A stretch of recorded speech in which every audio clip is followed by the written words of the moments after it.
আসসালামু আলাইকুম। Mister noodles presents spicy pre match অ্যানালাইসিসে সকলকে আমন্ত্রণ। দ্বিতীয় ম্যাচে আমি অন্তত একটা জায়গায় পরিবর্তন দেখতে চাই এবং সেই জায়গাটা হচ্ছে সৌম্য সরকারকে দ্বিতীয় ম্যাচের একাদশে আমি দেখতে চাই সাইফ হাসানের জায়গায়। ডেফিনিটলি ন্যাশনাল টিম ম্যানেজমেন্ট একটা বেশ চমৎকার কাজ করছিল, সেটা হচ্ছে একজন প্লেয়ারকে বাদ দেওয়ার আগে বেশ কিছু সুযোগ দিয়ে তারপর তারা বাদ দিতে চেয়েছে। আমি বলছি না সাইফ হাসানকে স্কোয়াড থেকে বাদ দিয়ে দেওয়ার জন্য, ডেফিনিটলি তার টেকনিকের যে প্রবলেমটা হচ্ছে সেই প্রবলেমটা রেকটিফাই করে তিনিও সেখানে চ্যালেঞ্জ দেবেন। তবে আমাদের কিন্তু এই মুহূর্তে যেহেতু গত ৭ টা ম্যাচ আমরা একটা জুটি দেখেছি তানজিদ তামিম এবং সেই সঙ্গে সাইফ হাসান, পর্যাপ্ত সুযোগটাই কিন্তু দেওয়া হয়েছে। এই মুহূর্তে একটু তানজিদ তামিম এবং সৌম্য সরকারের জুটিটাও কিন্তু দেখাটা খুব গুরুত্বপূর্ণ। বিশেষ করে সৌম্য আসলে এমন একজন ক্রিকেটার যাকে আপনি ডোমেস্টিক ক্রিকেটে কেমন পারফরম্যান্স করছেন সেটা দিয়ে বিবেচনা করতে পারবেন না। কারণ কিছু প্লেয়ার কিন্তু এমনিতেই থাকেন যারা ইন্টারন্যাশনাল ক্রিকেটে ready to perform kind of player. Soumya Sarkar তেমনই একজন প্লেয়ার। এখন হ্যাঁ, একটা বিষয় হতে পারে, সেটা হচ্ছে সৌম্য সরকার কালকে খারাপও করতে পারেন। এখন সেটা তো আনইউজুয়াল কোনো কিছু না, তাই না? ইন্টারন্যাশনাল ক্রিকেটে প্রতিদিন একজন প্লেয়ার পারফর্ম করবেন না। কিন্তু আমার কাছে ব্যক্তিগতভাবে মনে হয় সেটা হচ্ছে সৌম্য সরকার একটা চান্স তো ডিজার্ভ করেন এবং আমাদের তানজিদ এবং সৌম্য সরকারের জুটিটাও আসলে দেখাটা খুব গুরুত্বপূর্ণ। আবারও বলি, সৌম্য সরকার ফ্লপও করতে পারেন, সেই ব্যাপারে আসলে আপনি তো গ্যারান্টি কোনো কিছু দিতে পারবেন না। বাট আমার মনে হয় যে এই মুহূর্তে দেখাটা খুব জরুরি। বিশেষ করে সাইফ যেহেতু এক ধরনের টেকনিক্যাল প্রবলেমে ভুগছেন, সেই প্রবলেমের রেকটিফিকেশনটাও জরুরি। অনেক সময় অনেক প্লেয়ারদের হয় যে টানা যখন ম্যাচ খেলার মতো থাকেন তখন হয়তোবা টেকনিক্যাল রেকটিফিকেশনটা খুব বেশি করতে পারেন না। কারণ ম্যাচ প্ল্যানিং বা গেম প্ল্যানিংটা অনেক সময় করতে হয়। সো একটু গ্যাপ পেলে হয়তোবা ব্যাটিং কোচের সঙ্গে সেই ব্যাপারটা নিয়ে কাজ করতে পারেন। সো আমার নাম্বার 1 চয়েসের জায়গাটা হচ্ছে Soumya Sarkar should be there in the place of Saif Hasan. অনেকেই হয়তোবা একটা বিষয় বলবেন যে তানভীর ইসলাম এর আগের ম্যাচটা ভালো পারফর্ম করতে পারেননি। বাট আমার কাছে মনে হয় যে স্কোয়াডে যেহেতু একজনই মাত্র বাঁহাতি স্পিনার রয়েছেন এবং স্ট্যাটিস্টিক্যাল ডেটা যে বিষয়টা বলে সেটা হচ্ছে বাঁহাতি স্পিনাররা অস্ট্রেলিয়ার এগেইনস্টে সবসময় ডমিনেট করেছে। এখন এই যে একটা স্ট্যাটিস্টিক্যাল ডেটা বলে সেটা শুধু তানভীর না। তানভীরের জায়গায় যদি নাসুম থাকতেন আমি নাসুমের কথাটাও বলতাম।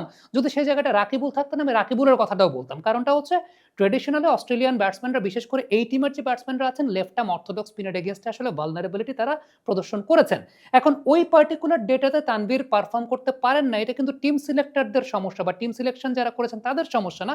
ওটা তানভীর পারফর্ম করতে পারেন না, সেটা আসলে তানভীরের ব্যাপার। দেখেন, আমরা অনফিল্ডের পর্দায় এই ব্যাপারটা নিয়ে কথা বলেছি। এখন আমাদের কথা শুনে তো আর নিশ্চয়ই ন্যাশনাল টিমের কোচিং ম্যানেজমেন্ট যারা আছেন, মোহাম্মদ আশরাফুল আছেন, সালাউদ্দিন স্যার আছেন, ফিল সিমন্স আছেন, তারা তো অনেক অভিজ্ঞ। একটা ইন্টারন্যাশনাল ক্রিকেট টিমের টিম সিলেকশন তারা করে থাকেন বা একটা ইন্টারন্যাশনাল ক্রিকেট টিমের তারা কোচিং স্টাফে আছেন। তারা অবশ্যই ডেটার উপর রিলাই করেই কিন্তু তানভীরকে খেলিয়েছেন। All of a sudden out of nowhere Rishad টানা খেলে যাচ্ছিলেন ম্যাচ। রিশাদকে তারা সেই জায়গাটায় বসিয়ে তারা সেই জায়গাটা খেলাচ্ছেন। আমি তো ন্যাশনাল টিমেরও পার্ট না, তাই না? অনেকে এই ব্যাপারটা নিয়ে মন্তব্য করার চেষ্টা করেছেন। বাট ন্যাশনাল টিমে তো সেটা করেছে এবং সেটা ভেরি অবভিয়াস, কারণ ডেটা সেই বিষয়টাই বলে।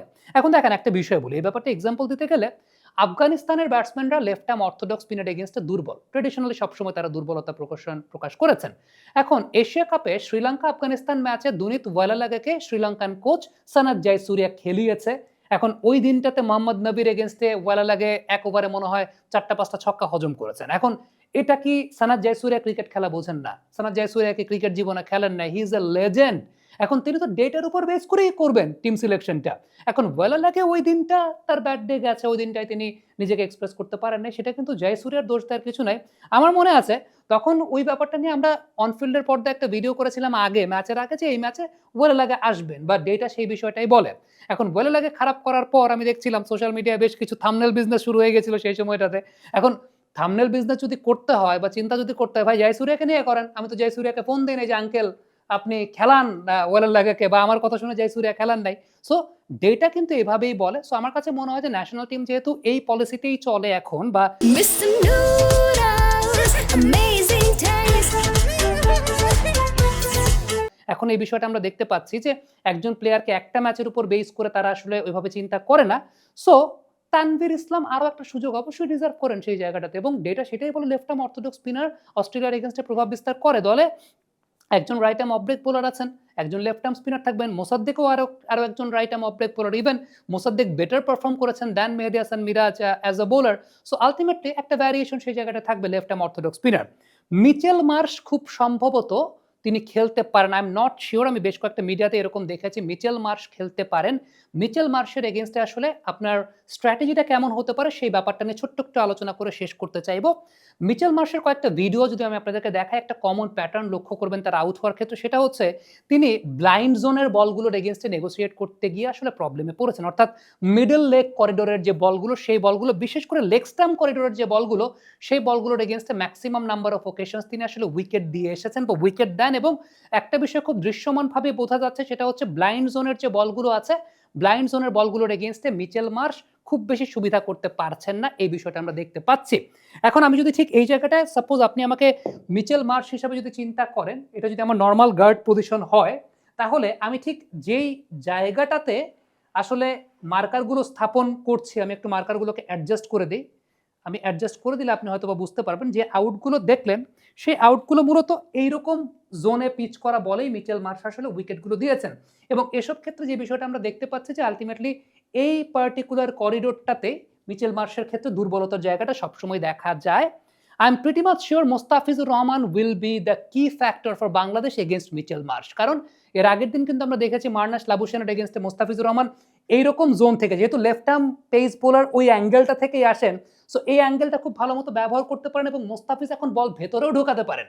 সো মিচেল মার্শের ক্ষেত্রে যদি মোস্তাফিজুর রহমান এইভাবে বল ভেতরে ঢোকাতে পারেন সামনে থেকে কিংবা একটু পেছনের লেন থেকে, it will be very much handy বলে আমার কাছে মনে হয়। এটা আমার ব্যক্তিগত মতামতের জায়গা। সো মিচেল মার্শের এগেনস্টে ডেফিনেটলি মিচেল মার্শ যদি আসেন এই দলটাতে, মিচেল মার্শের এগেনস্টে স্ট্র্যাটেজির জায়গাটায় বাংলাদেশ এই মিডল লেগ করিডোরটাকেই সবচেয়ে বেশি ব্যবহার করতে চাইবে।